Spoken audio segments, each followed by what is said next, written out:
Hallelujah, praise Lord. देवाच्या नावाला धन्यवाद. देवाचे आभार मानते, देवाची उपकार स्तुती करते की पुन्हा मला देवाचं वचन तुमच्या समोर घेऊन येण्यासाठी देवाने संधी दिली आणि विशेष करून या रोपे टीमने पण मला संधी दिली. त्याबद्दल मी देवाचे आणि या रोपे टीम मधले सर्वांचे मी आभार मानते. देव तुम्हाला खूप आशीर्वाद करो. Praise Lord. आपण वचन पाहूया. लूक शुभवर्तमान ह्याचा 5वा अध्याय. त्याचं हेडिंग आहे पहिल्या शिष्याना पाचारण. नंतर असे झाले की लोकसमुदाय त्याच्या भोवती गर्दी करून देवाचे वचन ऐकत असता तो गणेश सरोवराच्या किनारीशी उभा होता. Praise Lord. पहिल्या शिष्याना पाचारण. आपण जेव्हा पाहतो की पाचारण कोण करत आहे आणि कुणाचं पाचारण होत आहे आणि कशासाठी पाचारण होत आहे आणि जेव्हा पाहतो की प्रथम शिष्याना म्हणजे पहिले शिष्य म्हणजे प्रथम शिष्य आणि पाचारण ह्या आपण 3 गोष्टी पाहतोय की प्रथम शिष्य आणि पाचारण हे तिन्ही पण गोष्टी निवड कोण करत आहे? देव करत आहे. देव पाहत आहे की योग्यता पाहत आहे आणि देव नका निवड करत आहे आणि देव विशेष कामासाठी वेगळं करत आहे. कशासाठी? तर देवाच्या कार्यासाठी, देवाचं वचन घेऊन जाण्यासाठी देव नका आपल्या शिष्यांना निवड करत आहे. तर प्रथम आधी शिष्य निवडत आहे. तर शिष्य काय सांगत आहे की शिष्याची योग्यता कशी आहे हे देव पाहत आहे आणि देव जे वचन पाहते की पहिले शमूएल 16:7 वचन की परमेश्वराचं जसं पाहणं असतं तसं मनुष्याचं नसतं. जसं मनुष्याचं पाहणं असतं तसं परमेश्वराचं नसतं. परमेश्वर हृदय अंतःकरण पाहतो आणि मनुष्य बाहेरचं स्वरूप पाहतो. जेव्हा पाहतो की आपण देवाने त्या प्रथम शिष्याना पाचारण्यासाठी, त्या उद्देशासाठी, त्या गोष्टीसाठी, एका विशेष कामासाठी देव जे काही पुढे कार्य करणार होते त्यासाठी त्या सरोवराजवळ येशू ख्रिस्त आलेले आहेत आणि येशू ख्रिस्ताने एका नावेची निवड केलेली आहे. आपण पाहतोय की मग असे झाले की नंतर असे झाले की लोकसमुदाय त्याच्या भोवती गर्दी करून देवाचे वचन ऐकत असता तो गणेश सरोवराच्या किनाऱ्याशी उभा होता. तेव्हा त्याने सरोवराच्या किनाऱ्याला लागलेले 2 मसवे पाहिले. त्यावरील कोळी खाली उतरून जाळी धुत होते. त्या मच्छीपैकी एक शिमोनाचा होता. त्यावर चढून तो किनाऱ्यापासून थोडासा लोटावा म्हणून त्याने त्याला सांगितले. मग तो मच्छीवर बसून समुदायांना शिक्षण देऊ लागला. आपले बोलणे संपल्यावर त्याने शिमोनाला म्हटले, खोल पाण्यात हाकार. मग मासे धरण्यासाठी तुम्ही आपली जाळी खाली सोडा. आपण पाहतो की ज्या वेळेला येशू ख्रिस्ताने जेव्हा ते नाव जे काही जहाज आहे, जे काही तारू आहे ते निवडलेलं आहे. जे तारू आहे, जे तारूमध्ये जी व्यक्ती आहे ती व्यक्ती आमंत्रण करत नाहीये येशू ख्रिस्तांना की येशू ख्रिस्त या माझ्या तारूमध्ये या. ते आमंत्रण करत नाही. तर येशू ख्रिस्त त्या नावेमध्ये त्या तारूमध्ये जाऊन बसत आहे. कशासाठी बसत आहे? शिक्षण देण्यासाठी, वचन सांगण्यासाठी. आपण जेव्हा पाहतो की तर ती अवस्था कशी आहे? निराशा अवस्था आहे. ती तारूची अवस्था कसं आहे? प्रयत्न करून थकलेली एक अवस्था आहे. जेव्हा शिमोन पेत्र आपण जेव्हा वचन पाहतो की जेव्हा येशू ख्रिस्त सांगते की तू खोल पाण्यात हाकार. त्यावेळेला तो शिमोन म्हणत आहे की 5 मध्ये शिमोन त्याला उत्तर दिले, गुरुजी आम्ही सारी रात्र कष्ट करून काही धरले नाही तरी आपल्या सांगण्यावरून मी जाळी सोडतो. म्हणजे सारी रात्र कष्ट करून आम्ही काय थकलो आहे. आम्ही कष्ट केलेलं आहे. सारी रात्र कष्ट करून आम्ही ते जे काही प्रयत्न केला आहे ते आम्हाला प्रयत्नाला अपयश आलेलं आहे. जेव्हा पाहतो की येशू ख्रिस्तांची निवड कशी आहे, जे अपयश झालेलं आहे, ज्याला आनंद नाहीये, दुःख झालेलं आहे, खूप कष्ट करून निराशा अवस्था आलेला आहे, शारीरिक, मानसिक बळ करून आपल्या बुद्धीच्या बळानुसार त्यांनी कष्ट केलेलं आहे. कधी केलेलं आहे? दिवसा नाहीये, तर रात्रभर त्यांनी कष्ट केलेलं आहे. कशासाठी? मासे गोळा करण्यासाठी. मासे जर गोळा केले तर ते बाजारात जाऊन विकणार आणि त्यांची उपजीविका चालणार आहे. तर देवाला ही सर्व अवस्था माहिती आहे की देव कष्टाळू लोकांना निवडतो. देव आळशी लोकांना निवडत नाही. जेव्हा पाहतो की हा शिमोन रात्रभर कष्ट करून जाळी धुत आहे, निराश झालेला आहे. एवढी तो मनात विचार करत असणार की मी रात्रभर एवढं कष्ट केलं आहे आणि मला एक पण मासा सापडला नाही आणि आता माझं कसं होणार पुढं? तो विचारामध्ये असताना मी आता घरामध्ये जाताना काय घेऊन जाऊ आणि कसं जाऊ मी? आता मला मासे कधी मिळणार? आणि मी पुढं कसं जीवन जगू? आणि माझी ही अडचण कसं म्हणजे तो विचारामध्ये असताना, निराश झालेला असताना, कष्ट करून त्याला अपयश आलेलं असताना, ज्या ठिकाणी त्यानं हात घातले, त्या ठिकाणी त्याला अपयश आलेलं असताना, रात्रभर तो कष्ट करून त्याला काहीच आलं नाही हाताला, त्यावेळेला त्याच्या नावामध्ये कोण येत आहे? सर्वसमर्थ, सर्वशक्तिमान, जो जो राजांचा राजा, जो प्रभूंचा प्रभू, जो आदी व अंत, जो येणार आहे, आपण ज्याची वाट पाहत आहोत, तो सर्व समर्थ, तो प्रभू येशू त्या नावेमध्ये जात आहे. आणि नावेमध्ये जात असताना तर शिमोन पेत्र असं म्हणत नाहीये की येशू प्रभू, तुम्ही आता आमच्या नावेमध्ये येऊ नका आणि मला जायचं आहे. कारण मी रात्रभर कष्ट केलेलं आहे. आता मला दुसरं काहीतरी काम करायचं आहे किंवा मला घरी जायचंय. मी थकलेला आहोत. मी शारीरिकरित्या थकलेला आहोत, मानसिकरित्या पण तो थकलेला होता. तो असं म्हटला नाही की मी आता थकलेला आहोत आणि तुम्ही दुसऱ्या नावेमध्ये बसा किंवा दुसऱ्या बोटीमध्ये बसा किंवा दुसऱ्या इथं तुम्ही उभा राहा. माझ्या इथं बसू नका. तो असं म्हणत नाही. ज्यावेळी येशू ख्रिस्ताने ज्यावेळेला त्याला त्या नावेमध्ये पाऊल ठेवलं, ज्यावेळेला येशूला त्याची गरज होती, त्या नावेची, त्या शिमोनाची गरज होती, त्यावेळेला ते नाव त्यांनी दिलेलं आहे. कोणाला? येशू ख्रिस्तांना वचन सांगण्यासाठी त्याने दिलेलं आहे. त्याने नकार केलेला नाही. त्यावेळी येशू ख्रिस्त कोण आहे? शिमोन पेत्राला माहित होतं का? नव्हतं माहित. त्यावेळेला शिमोन पेत्र निराशामध्ये असताना, अपयश असलेला असताना, खूप कष्टाने दुःखित झालेला असताना, पूर्णपणे हताश झालेला असताना, कोणी मदत नाही, काहीच मदत नाही, सर्व काही शून्य आहे, ह्या अवस्थेमध्ये असलेला तो पडलेला असताना त्या नावेमध्ये कोण आलेलं आहे? तर येशू ख्रिस्त येत आहे आणि येशू ख्रिस्त त्या ठिकाणी जाऊन देवाचं वचन सांगत आहे. त्यावेळेला शिमोन पेत्र घरी गेला नाहीये. घरी गेला नाहीये किंवा तो म्हणत आहे, नावे बसलेले आहेत आणि हे सांगतील वचन आणि आपण जाऊया घरी, असं म्हटलंय. तर शिमोन पेत्र पण तिथं बसलेला आहे. शिमोन तिथं बसत आहे आणि तो देवाचं वचन ऐकत आहे. आणि तिथे त्यानं आळसपणा केला नाही, त्याने थकवा केला नाही. आपण जेव्हा पाहतो की नाईट शिफ्ट करणारी लोकांना माहिती आहे की रात्रभर जेव्हा कष्ट करतो, आपण जेव्हा नाईट शिफ्ट करतो आणि जेव्हा आपण नाही का असतो, दिवसा आपण जेव्हा घरी येतो, त्यावेळेला आळस कसला असतो, थकवा कसला असते, झोप कसली असते आणि हे सर्व काही त्या व्यक्तीला माहिती आहे, जी नाईट शिफ्ट करत आहे किंवा आता ज्याने केलेलं आहे. ज्यावेळेला तो शिमोन रात्रभर तो कष्ट केलेला आहे आणि त्यावेळेला तो देवाचं वचन ऐकत आहे आणि त्याला डुलकी पण येत नाही. कारण देवाचं सांगते की त्याला डुलकी पण आलेली नाही. तो देवाचं वचन ऐकत आहे आणि देवाचं वचन ऐकून तो त्याला साथ देत आहे. कसं देत आहे? आत्म्यामध्ये तो साथ देत आहे, की तो देवाचं वचन ग्रहण करत आहे, ऐकत आहे. ऐकणारे कान त्याला तत्पर असं बनवलेलं आहे. कोण बनवलेलं आहे? तर ज्या येशू ख्रिस्ताने. कारण येशू ख्रिस्त त्या ठिकाणी पाऊल ठेवण्याआधी ती नाव, ती तारू कुणाची आहे? हे येशू ख्रिस्तांना माहीत आहे. आणि ती अवस्था कशी आहे, त्या व्यक्तीची अवस्था कशी आहे, त्या व्यक्तीने रात्रभर काय केलेलं आहे कष्ट आणि त्याला काय अपयश आलेलं आहे आणि त्याला एक पण मासा मिळाला नाही. तो निराशामध्ये असताना त्या ठिकाणी येशू ख्रिस्ताचं पाऊल तिथं पडत आहे. कारण येशू ख्रिस्ताने ती बोट निवडलेली आहे. भरपूर तिथे बोटी असतील, भरपूर नावं असतील, कारण त्यांचा तिने वापर केला नाहीये. तर शिमोनाची ती तारुमध्ये तिने जात आहे आणि पाऊल ठेवत आहे. त्यावेळी शिमोन पेत्र आगत स्वागत करत आहे. आज आपल्या देवाचं वचन ऐकायला मिळत आहे. त्यावेळेला आज आपण येशू प्रभूंना आपल्या आत्म्यामध्ये स्वागत करत आहोत का? आज आपण मोहरीचे दाणे आहेत का? आपण तेवढा विश्वास ठेवत आहोत का? देव वाट पाहत आहे आपल्या प्रतिसादाची. ज्यावेळेला येशू ख्रिस्त त्या नावेमध्ये गेले, तेव्हा शिमोनाने त्याला नकार केला नाही किंवा त्याला त्यागलं नाही किंवा तो कंटाळला नाहीये. तो वचन ऐकण्यासाठी पण तो तत्परतेने तिथं बसलेला आहे. आज ती तत्परता आपल्यामध्ये आहे का?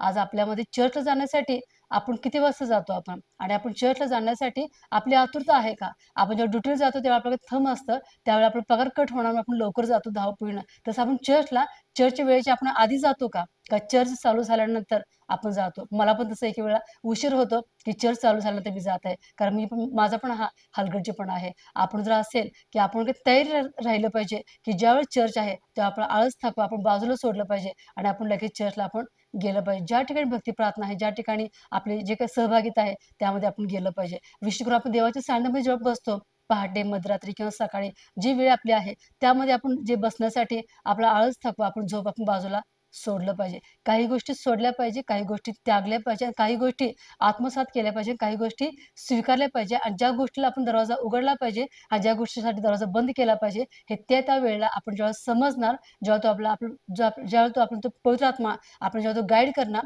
त्यानुसार आपण जेव्हा आपलं जीवन जगणार, तेव्हा देव आपल्या जीवनामध्ये कार्य करणार. शिमोन पेत्राने ज्यावेळेला येशू ख्रिस्तांना त्या नावेमध्ये येण्यासाठी स्वागत केलं आणि जेव्हा त्याने नकार केला नाही, आनंदाने तो वचन ऐकत आहे. झोप पण घेत नाही आणि डुलकी पण घेत नाही. आज चर्चमध्ये वचन ऐकत असताना आज किती जणांना झोप येत आहे?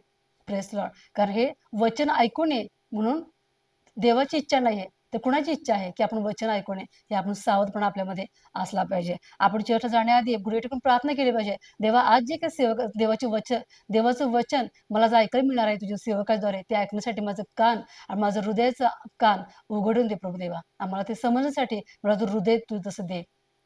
आपण जेव्हा पाहतो, की आपले बोलणे संपल्यावर त्याने शिमोनाला म्हटले, खोल पाण्यात हाकाल, मग मासे धरण्यासाठी तुम्ही आपली जाळी खाली सोडा.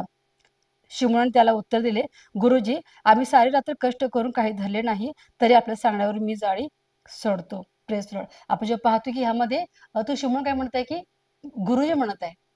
आधी येशू ख्रिस्तांनी आमंत्रण देत आहे, नंतर गुरुजी म्हणत आहे. गुरुजी आणि शिष्य ह्याच्यामध्ये काय फरक आहे? शिष्य हा कोण आहे? ऐकणार आहे, शिक्षण घेणार आहे.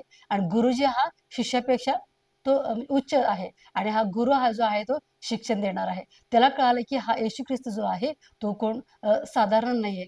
तो कोण आहे?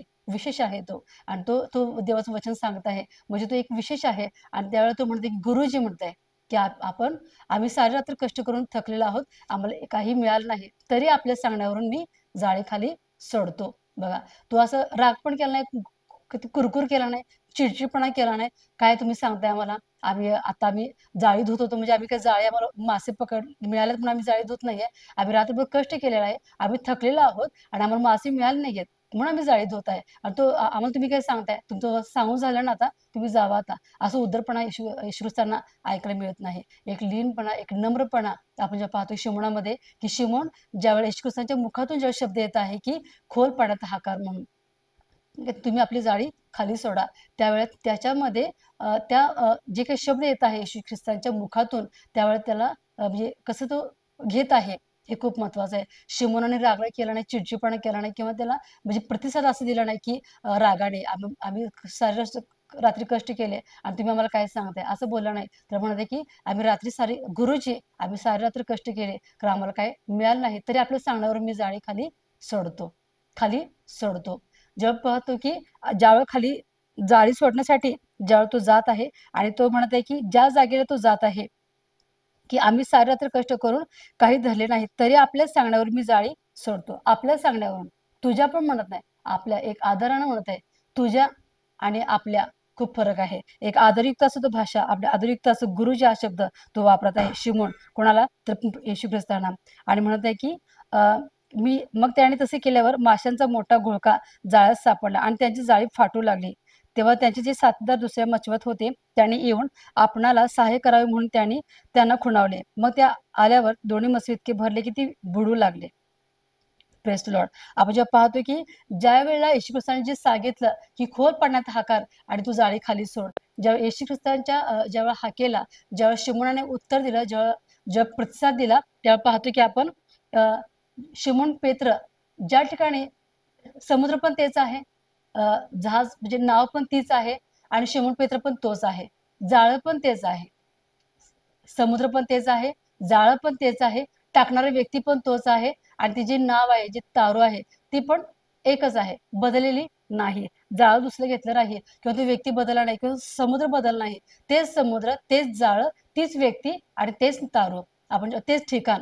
आपण जेव्हा पाहतो, ज्या ठिकाणी अपयश आलं त्याच ठिकाणी देवाने अद्भुत कार्य केलं की एक पण रात्रभर कष्ट करून एक पण मासा न सापडलेला, माशांचा जो घोळका इतका सापडला त्यांना, इतका मिळाला की त्यांनी ते शिमोनाला ते एकटं जाळं ते ओढण्यासाठी खूप त्याला अडचण वाटायला लागली. खूप त्याला ते ताकदीच्या पेक्षा त्याला जास्त मिळालं आणि तो जाळी ओढू शकत नव्हता. त्यावेळी त्यांनी आपल्या साथीदारांना, दुसऱ्या बोटी जे होते ते त्यांना हाक मारले, या तुम्ही आणि आमच्या मदतीला या म्हणून. आणि ते सगळे भरपूर लोक जाळी ओढत आहे. जाळं खूप मोठं असते. एका माणसाने ते शक्य नाही असं जेव्हा ते जाळं टाकण्यासाठी, ओढण्यासाठी. आणि जेव्हा पाहतो की ते जाळं ओढत आहेत आणि म्हणजे ते इतके मासे भरले. मला हा म्हणजे मी विचार करतो तेव्हा म्हटलं की देवा, तेच समुद्र असताना, तेच जाळं असताना, व्यक्ती पण तेच असताना, रात्रभर मासे कुठे गेलेले? तुम्हाला हा कधी प्रश्न पडतो का? की मासे कुठे गेलेले? की रात्रभर जी काही पकडण्याची जी काही अवस्था आहे, जी काही क्रिया आहे, म्हणजे मासे सापडण्याची जे ठिकाण आहे, जी वेळ आहे, ती रात्री. कारण मासे कधी धरतात? ते रात्रीच धरतात ते मासे.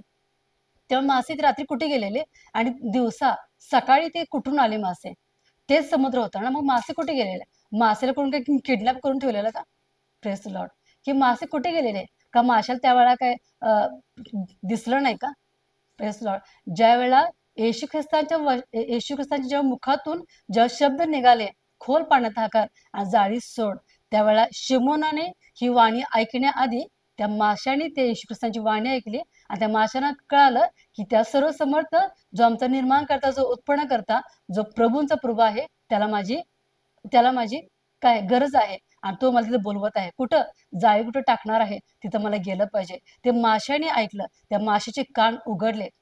कशासाठी उघडले? येशू ख्रिस्तांचं वचन, मुखातून निघणारं वचन ऐकण्यासाठी त्या माशेने आपलं कान उघडलं.